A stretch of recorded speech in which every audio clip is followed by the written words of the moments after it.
It's the second in a series of movies we're making with the IMAX Corporation. The first one was To the Arctic with Warner Brothers and IMAX. The second is a warm environment called the South Pacific in Indonesia, West Papua. We decided to tell the story of a 13-year-old boy who takes a trip for 2 months on a ship which is an educational boat that goes island to island in West Papua to tell the people in the villages why their ocean is important and how they should conserve it.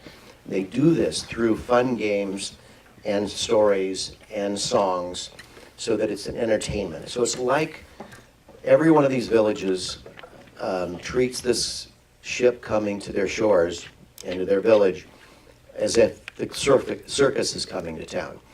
And it is one of the most joyous experiences of education that I've ever seen, and one of the most successful in relationship to conservation, because they're saving their environment there. It's a happy story about conservation, which is kind of rare in today's world.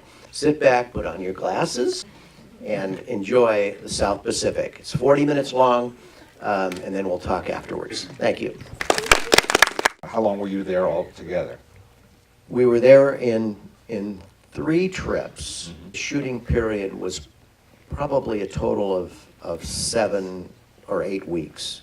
The whale shark experience was something for me. I thought that they were just, we were going to get 1 shot or 2 shots and then they disappear, which is what they do. But these guys hung around all day. One of the other uniquenesses of IMAX is that as a scene develops, you can choose where to look. You can start to look around and look up in the sky and look down below and look over. You want and expect audiences to do that kind of, sightseeing around the frame. You don't want to necessarily force us to look at any one thing at one time. What I'm trying to do is give you the liberty to look around. Mm-hmm. I'm asking this about philosophy, about the IMAX philosophy of filming. The philosophy of IMAX filmmaking is give people an experience that they will never be able to have on their own. Take them to a place and immerse them in the environment, move the camera slowly and smoothly so they can feel as if they're there kind of experiencing it firsthand. Because of the clarity of the image, you really do get that sensation of being there. Wow, I am in Indonesia. I feel like I'm underwater. We tell stories that have these magnificent visual highlights that we know they'll be what we call IMAX moments.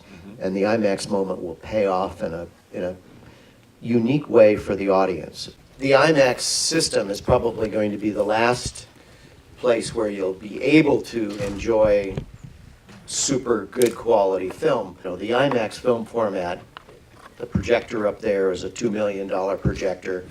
The cameras that we take on location are each about $500,000, and we take 4 or 5 of those to location with us. The one in the helicopter is a 1570 film camera that is gyro stabilized, and the gyro stabilization system and the camera weigh almost 2,000 pounds.